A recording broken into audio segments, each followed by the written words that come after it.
Monsoon आते ही देश भर में प्लांटेशन ड्राइव शुरू हो जाती है, लेकिन एक बुनियादी सवाल अक्सर पीछे छूट जाता है। क्या पौधा लगा देना ही जंगल बनाना है? नमस्कार, मेरा नाम है हृदय जोशी और आप देख रहे हैं संडे टॉक। आज हम समझेंगे प्लांटेशन की तस्वीर के पीछे की कहानी, यानी एक पेड़ की इकोलॉजी।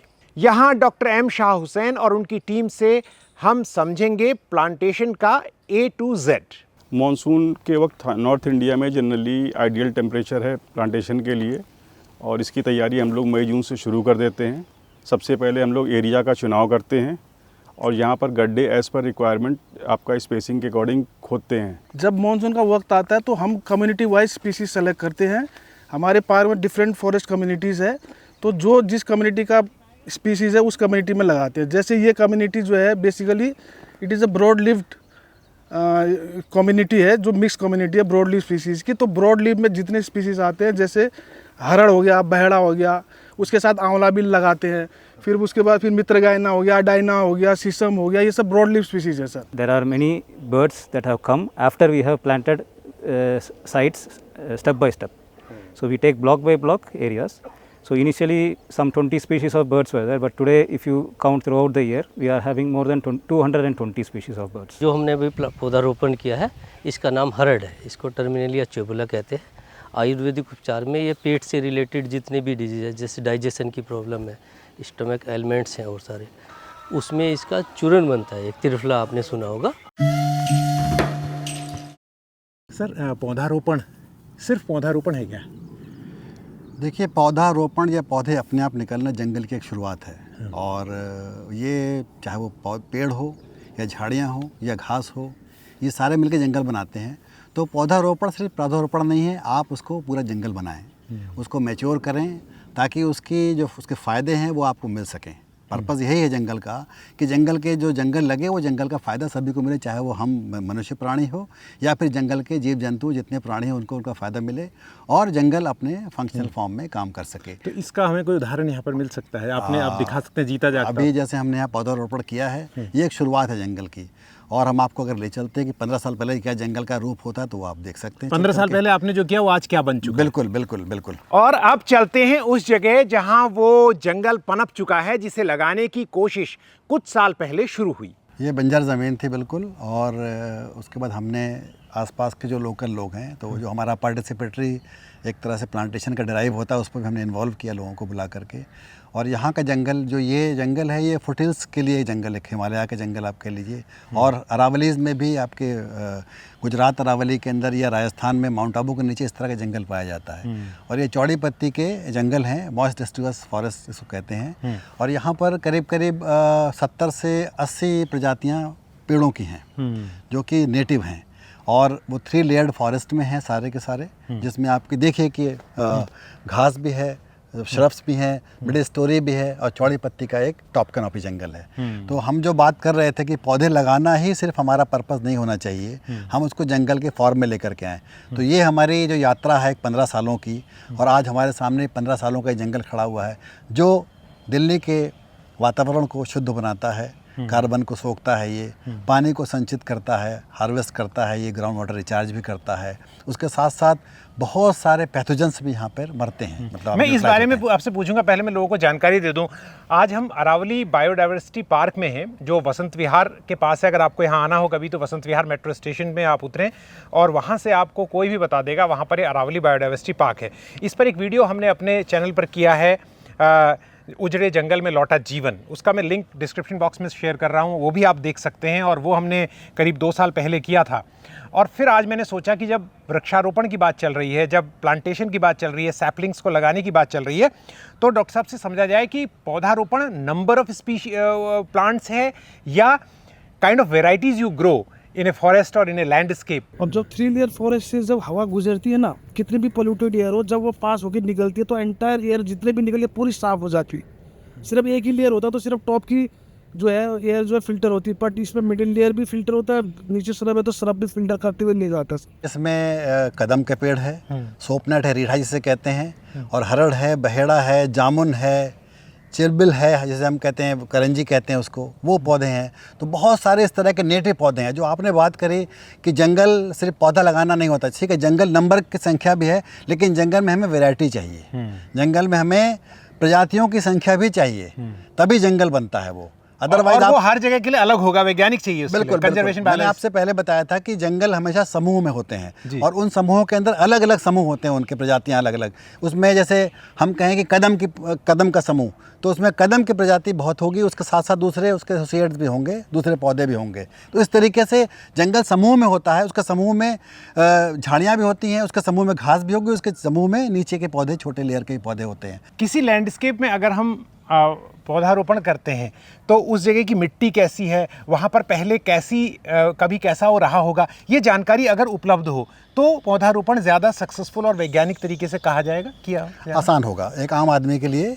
क्योंकि उसको नहीं पता होता किस जंगल में कौन सी मिट्टी में कौन सा पौधा होगा, तो उसके लिए आसान है। लेकिन एक वैज्ञानिकों के लिए उनको पता होता है किस लैंडस्केप में कौन सा पौधा था, कौन सा पौधा होता है, ये रहेगा। उसके साथ साथ जो आप जंगल के पिट्स को आप बनाते हैं, उन जंगल के पिट्स को जब आप पौधा लगाने से पहले आप एक काउडंग की मैन्योरिंग भी करते हैं। वो मिनरल्स, वो विटामिन्स, वो सारी चीज़ सॉइल को मिल जाती है, तो वो भी आपका होता है। उसके साथ साथ जो आप घास के बीज लगाते हैं, सबसे पहले घास का बीज आप भी लगाते हैं, साथ में और बीज के नीचे के पौधे लगाते हैं, जिससे कि जो माइक्रोब्स हैं वो डेवलप हो जाते हैं और सॉइल न्यूट्रिटिव वैल्यू उसकी बढ़ जाती है।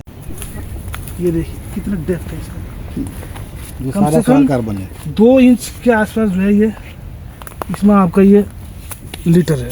आज से कई सौ साल पहले चार्ल्स डार्विन ने जो सिद्धांत दिया सर्वाइवल ऑफ फिटेस्ट का, वो हर किसी पर लागू है, चाहे वो जंतु है, चाहे वो पेड़ पौधे हैं। अब इस पेड़ को देखिए, कभी ये यहाँ रहा था इस अरावली बायोडाइवर्सिटी पार्क में, लेकिन जब बाद में हाई कैनोपी ऊपर पौधे आए तो इसे धूप में नहीं मिली होगी और ये ख़त्म हो गया, गिर गया। लेकिन इस पर कई सारी प्रजातियाँ उग रही हैं और ये खुद खाद का काम, पोषण का काम कर रहा है। तो ये है प्रकृति का नियम। ये जो आप पौधा देख रहे हैं जो डेड है अभी, ये एक्चुअली वेलानाइटिस का पौधा है। ओके। हिंदी में इसको अंगोट कहते हैं, ठीक है। तो इसके सीड को पोर्क्यूपाइन खाता है, तो बहुत प्रिफर्ड है इसका सीड पोर्क्यूपाइन को। तो एक्चुअली में ये लाइट डिमांडिंग स्पीसीज़ है। तो क्योंकि हमने यहाँ पे एक ब्रॉडली स्पीसीज फॉरेस्ट क्रिएट करा, उसकी वजह से जब कैनोपी हमारे काफ़ी डेंस हो गई तो लाइट पेनिट्रेशन 10% ही सिर्फ रह गया। तो उसकी वजह से बीइंग लाइट डिमांडर, इसको लाइट नहीं मिली, तो ये आस्ते आस्ते ये प्लांट डेड हो गया। इसको कहते हैं नेचुरल प्रूनिंग, जो है साइंटिफिक टर्म है नेचुरल प्रूनिंग। इसको किसी ने मारा नहीं, बट नेचर ने इसको प्रून कर दिया। उसके बाद फिर नेचुरल प्रून होने के बाद जब ये डेड हो गया तो इसी इसमें कार्बन की मात्रा बहुत होती है, स्टार्च वगैरह बहुत होता है प्लांट में, तो ये फंगस जो होता है इस पर ग्रो करता है। तो ये हनीकॉम्ब फंजाई जो है इस पर ग्रो कर रही है, जो ग्रो कर रही है। तो ये इटसेल्फ एक प्लांट, एक इकोसिस्टम का काम कर रहा है यहाँ पर। तो ये एक, अभी इसमें कुछ टर्माइट्स अटैक करेंगी, कुछ फंजाई है, कुछ और अदर माइक्रो ऑर्गेनिजम्स इसमें अटैक करेंगे, बैक्टीरियाज आएंगी। तो इस तरह से एक खुद इकोसिस्टम की तरह काम करता है। सर, अभी डॉक्टर पाठक हमें दिखा रहे थे कि पहले कैसी थी ये लैंडस्केप और अब कैसी हो गई। आज ये कितने एकड़ में फैल चुकी है जो आपकी प्लांटेशन, ये यहाँ सिर्फ इस जगह की प्लांटेशन? ये 35 एकड़ का एक चंक फॉरेस्ट है, जिसमें 5 साल, 10 साल और 15 साल के पौधे अलग अलग फेज्ड मैनर में भी आपको दिख जाएंगे, दिखे हुए। राइट। एक बात मैं पूछना चाहता कि मानसून के वक्त प्लांटेशन करते हैं लोग, ठीक है, तो मानसून के वक्त ऐसा क्या है, अगर कोई स्टूडेंट इसे देख रहा है जो नेचर में इंटरेस्ट रखना चाहता है, और आप लोग तो कई स्टूडेंट्स को ट्रेन भी करते हैं, यहाँ बुलाते भी हैं, what is it in during monsoon which helps plantation? देखिए, मानसून के अंदर जो सबसे बड़ी जो चीज़ होती है न्यूट्रिटिव वैल्यू पानी की, जो हमारे ऊपर के निकलता पानी है, खूब उपलब्ध रहता है। वो पानी बहुत होता, साथ में एटमॉस्फेरिक नाइट्रोजन भी आता है, जो खाद का काम करता है, जो आपको नहीं मिलता। उसके साथ साथ जो जनरल स्प्रिंकलिंग पूरी होती है, और उसके साथ जो आपके एनुअल्स पौधे जो वेट करते हैं, आप उनको पानी नहीं देते हो, लेकिन वो जनरल स्प्रिंकलिंग के लिए पौधे आते हैं, उनकी जड़ें भी तत्व खींचती हैं, वो भी मरते हैं, तो वो तत्व को उर्वरक बनाते हैं। और साथ साथ में जो समूह पैदा होता है जंगल का, वो समूह जंगल को बनाता है। साथ साथ में जैसे ये वाला पौधा आपका है, ये पौधा भी कुछ न्यूट्रिटिव वैल्यू उसको देता है, लेकिन एक आम पार्कों में हमारे इस तरह का पौधा आपका नीचे का लेयर नहीं होती है। तो मानसून जो है वो हर तरह के पौधों को पनपने में सहायक करता होता है। उसके साथ साथ बहुत सारे इसमें जो कीड़े होते हैं, जैसे मिलीपिड्स है, जैसे हम लिली घोड़ी कहते हैं हिंदी में, आपके बहुत सारे वो मिलीपिड्स इसको च्यू करती हैं, और उसके साथ साथ उनको उर्वरक देते हैं ज़मीन को भी। तो ये सब पौधे और जानवर छोटे जो निकलते हैं वो मानसून का वेट करते हैं, तो जंगल भी मानसून का वेट करता है कि वो आए और हमें उर्वरक शक्ति दे। और एक जो साइंटिस्ट जिस बात पर हमेशा क्वेश्चन उठाते रहते हैं और कहते भी हैं, आपकी तरह जो लोग काम कर रहे हैं, कि जो हम इस तरह के दावे करते हैं कि 1 करोड़ पेड़, 2 करोड़ पेड़, 3 करोड़ पेड़, लेकिन बाद में वो बचते नहीं पेड़, तो उसमें क्या सावधानी रखी जाए कि जिसमें कि पेड़ों की संख्या तो इम्पोर्टेंट है, नो डाउट पेड़ों की संख्या बहुत इंपॉर्टेंट है, लेकिन हम उनको बचाएं भी, तो उसके लिए कैसे तैयारी करें? देखिए, पेड़ लगाने से पहले उसकी सुरक्षा सोचना बहुत ज़रूरी कि सुरक्षित रहेगा या नहीं रहेगा। जैसे हमारा पूरा एक प्लान होता है कि अगर हम 100 पौधे लगा रहे हैं तो 80 पौधे उसमें से हम बचाते हैं। ये हमारा पूरा प्लान होता है कि 80 पौधे तो बचेंगे, फिर अगले बार में हम 20 और लगा देते हैं। उस 80 में से फिर 16 मरे, फिर 16 लगा दिया। तो इस तरीके से जो हमारा टारगेट होता है कि 5 सालों में अगर हम इस 15 एकड़ में आप कह रहे हैं कि 5000 पौधे अगर होना है, जब पेड़ होना है तो 5000 पेड़ रहते हैं। तो उसी तरीके से जो ये लोग पेड़ लगा रहे हैं या बाहर लगा रहे हैं, इसकी सुरक्षा सुनिश्चित करना बहुत ज़रूरी है। उसके लिए आपको सुनिश्चित करना पड़ेगा सुरक्षा हो उसकी, और अगर मर भी रहे हैं तो रिप्लेसमेंट के लेवल पे आपको आना चाहिए, उसमें करें वो लोग। आखिर में जाते जाते समझना चाहते हैं कि जंगल का मतलब एक पौधा है क्या, या जंगल के अंदर जो तितलियाँ आती हैं, पक्षी आते हैं, ये क्या रोल अदा करते हैं इसको और बड़ा बनाने में? देखिए, एक आम धारणा ये है कि जंगल सिर्फ पौधा, लेकिन जंगल एक जगह का नाम है। उस जगह में सभी रहते हैं, पशु भी हैं, पक्षी भी हैं, तितलियां भी हैं, कीड़े मकोड़े भी हैं, पेड़ भी है, झाड़ियां भी हैं, घास भी है। तो ये जंगल एक हैबिटाट हो गया। उस हैबिटाट में कौन कौन रहते हैं, उसके रहने वाले बाशिंदे, वो जंगल का कंसेप्ट है। तो जंगल सिर्फ हमारा ये पर्पज़ नहीं कि हम सिर्फ पेड़ लगा दें, उस पेड़ के साथ साथ हमें झाड़ियाँ और घास और नीचे के पौधे भी हमें चाहिए। तो आप उसको जंगल को उस फॉर्मेट में करें। जैसे हमने इसको देखिए आप पूरा कि इस किस तरह से ये जंगल है, और ये जंगल इसी तरीके से होता है। इसके हर लेयर में आपको कुछ कीड़े मिल जाएंगे, कुछ तितलियाँ मिल जाएंगी, उसके ऊपर कुछ पक्षी मिल जाएंगे, ग्राउंड ड्वेलिंग पक्षी मिल जाएंगे। तो ये उनका खाना है, ये उनका रहना है, यहाँ पर उनकी ब्रीडिंग इकोलॉजी है। और वो भी कुछ जंगल को देते हैं, मान लो डिफिकेशन है उनका, या उनके वो यूरिनेट करते हैं, वो भी कुछ उसके फ़ायदा पहुँचाते हैं। और बेसिक हमारा एम है कि 3 लेयर फॉरेस्ट बनाना है। तो कुछ टॉप कैनोपी स्पीसीज सेलेक्ट करते हैं, कुछ मिडिल कैनोपी, और नीचे जो श्रब लेयर होता है, जिससे 3 लेयर का फॉरेस्ट बनता है। तो 3 लेयर फॉरेस्ट की अपनी इंपॉर्टेंस है, उसको फॉरेस्ट स्ट्रेटिफिकेशन कहा जाता है, फॉरेस्ट्री टर्म्स में या इकोलॉजिकल टर्म्स में। उसका एडवांटेज ये है कि वो 3 लेयर जो है, हर जो फॉनल स्पीसीज होती है, बर्ड्स होती है या कोई रेप्टाइल्स होते हैं, तो हर लेयर में प्रीफर करती हैं वो।